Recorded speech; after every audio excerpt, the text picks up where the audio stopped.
herdsmen in the two north and central states of Plateau and Benue State in the last 2 weeks, as the bloodletting continued late Tuesday with the killing of at least 13 persons, while scores of other sustained injuries worth 15 houses razed. Recall that within period 114 persons, comprising 52 in Bassa local government area and another 52 in Bokos local government area of Plateau State, were killed by the marauding herdsmen, while at least 40 were also killed in Benue State. My parents said shoemaking is for men. Now my father calls me Joe the shoemaker, and that is cheap. Benue persons were killed on April 3 when Benue Links bus was ambushed at Ikobi community in Otupa local government area. On April 10, two farmers were murdered by the marauders in Guan West local government areas. Same the three persons were killed at Mbansobo community, also in Gua East local government area, while the latest attack on Otobi Alpine Ochupo local government area and the boundary with Nasarawa State claimed the lives of at least 13 persons, with several others declared missing. Aside from the killing in the north central state, Boko Haram insurgents also on Tuesday attacked Adamawa communities in Ong local government area, killing 7 persons, while scores of others are still missing. The latest killings in Benue on Tuesday evening came as Governor Caleb Mutfwang of Plateau State yesterday announced prohibition of night grazing, transportation of cattle by vehicles after 7 p.m., and restriction of the use of motorcycles from 7 p.m. to 6 a.m. across the state until further notice. As part of measures to ward off marauding herdsmen, the attack on Otobiapa community started at about 6 p.m. from the popular Otobi Junction when the over 20 herdsmen in a commando style shot sporadically at anybody they sighted. They also said that please no fewer than 50 houses on. Unfortunately, most of the vigilantes who could have stopped them from entering the main town to perpetrate their mission had to move to Adim village of Okpa attend the burial. The terrifying sound of gunshots created palpable fear as many took their ears, while others who were curious to know what was happening ran into the herdsmen who opened fire on them, killing at least 13 persons in the process, while many escaped with gunshot wounds. Some other victims were butchered with cutlasses, with their brains scattered around the scene. They were they were killed. Investigation revealed that the killer herdsmen invaded Utokwe Upper and other upper communities to resist the law against open grazing, which stopped them from grazing their cattle in the area. One of the elders of the community, Adiku, who lamented the attack, recalled that Otobi Upper community was one of the most peaceful communities in Idoma land, noting that the past the community had lived peacefully with Fulani elders until recently when they started hearing sophisticated arms and threatening the locals. Recall that about 3 weeks ago, a security guard with Otuko Dam was shot and dismembered by herdsmen who enter Otobi village and sporadically in a night attack. At the time of filing this report, many residents were seen fleeing the community while research for those missing was in progress.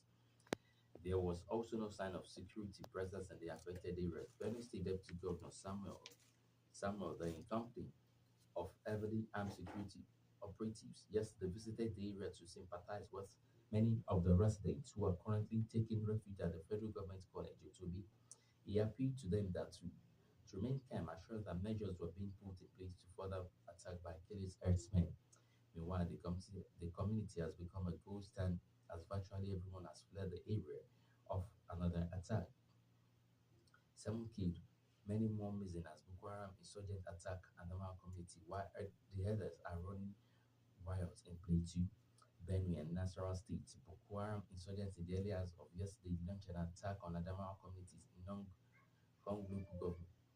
Ong local government, killing 7 persons, while scores of others have been declared missing.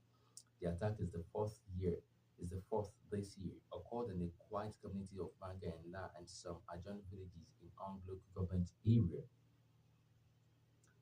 At least 7 persons were confirmed dead, including a vigilante killed by detonated explosives The assault saw a police van shattered by the explosive, though its occupants miraculously escaped unharmed. The attack in Banga claimed three lives, including two men shot dead by insurgents and a woman who fell and died during the stampede in nearby Nar. According to locals, the attackers came in their large numbers and started shooting sporadically in all directions in the community. In the tick of an eye, the entire communities were deserted as people scampered in different directions for their lives. Mam Yakub, an eyewitness, said, in the ensuing confusion, many people got busy as their whereabouts were unknown. The attack became more dreadful following the tragic loss of vigilante in Banga who was killed when bomb detonated during efforts to secure the area. It's heartbreaking that we are losing our people to this nonsense, and now those protecting us are now targeting said a community leader who requested anonymity. Local sources noted that the insurgents often plan such devices to deter security operatives from pursuing them, a strategy that had repeatedly disrupted response efforts. The chairman of Ong Local Government Council, Mr. Wang Imua, who confirmed the attack, called more military presence in the communities. The attack of Banga and La underscores the persistent threat posed by Boko Haram in northeastern Nigeria, despite claims by authorities that the group had been significantly weakened. We feel abandoned. We feel abandoned. This attack keeps happening, and we are left to fend for ourselves. Another community leader lamented Mutual prohibit night grazing transportation of cattle to restore calm and strengthen vigilance in Plateau State. Governor Caleb Mutual yesterday announced the prohibition of night grazing transportation of cattle vehicles after 7 p.m. and use of motorcycles restricted from 7 p.m. to 6 p.m. The rest of the news is from the Vanguard newspaper. And from here, we quickly go for a commercial break. We'll be right back shortly.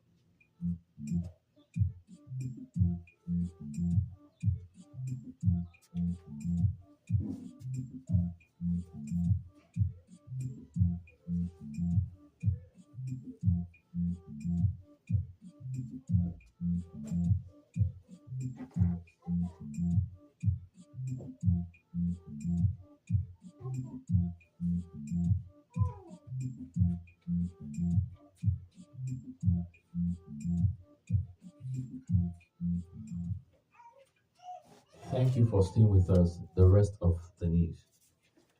Tinubu's deadline to end insecurity. The story is coming to you from the Vanguard newspaper.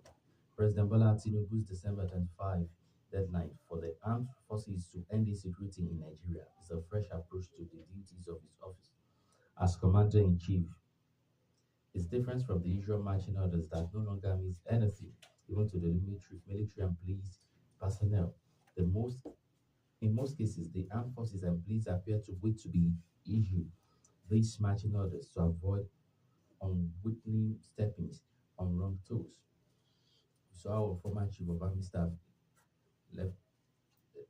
We saw a former chief of army staff, Lieutenant General Azubuike Inyejirika, was relieved on his appointment by former President Goodluck Jonathan after delaying crushing blows on Boko Haram in 2013. Jonathan, with eyes on his re-election in 2015, had to dismiss the Jerika and other service chief following unsupported allegations by some northern leaders and Amnesty International that the military was too brutal and often targeted innocent youth. Throughout his 8 years, President Muhammadu Buhari met with his service chief every other week, with matching orders. Boko Haram spread from the northeast to the north central, while bandits took hold of the northwest. Asthma terrorists swept through the ungoverned spaces all over the country without Buhari's government recognizing them as security threats.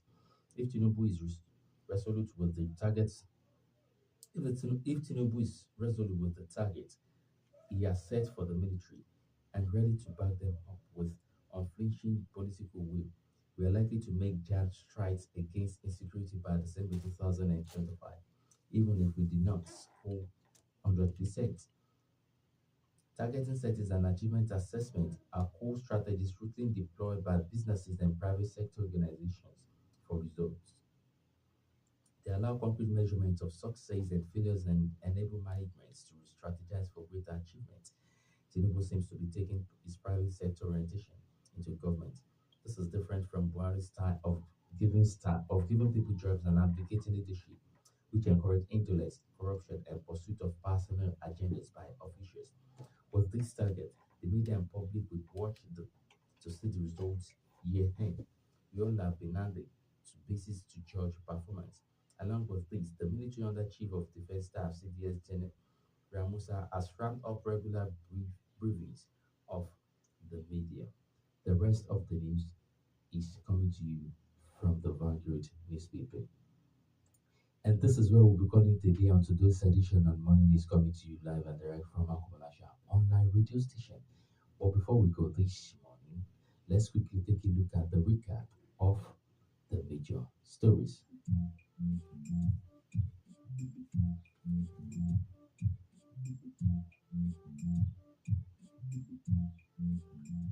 This morning, we brought to you that 800 naira per liter petrol insight as oil prices tumble.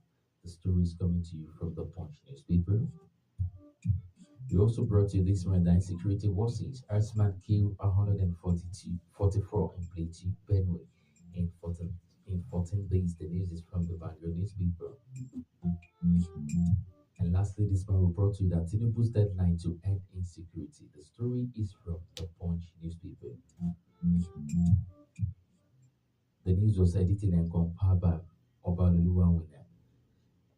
For any breaking news in your vicinity or information, reach us on the following numbers: 081-4507-4687, as is being displayed on the screen, or 09158055355, If you're a certified and program presenter or newscaster, you can as well send your details to the following WhatsApp numbers, which has been displayed on the screen: 081 4507 4687, 081 4507 4687, or 091 5805 5355, 091 5805 5355.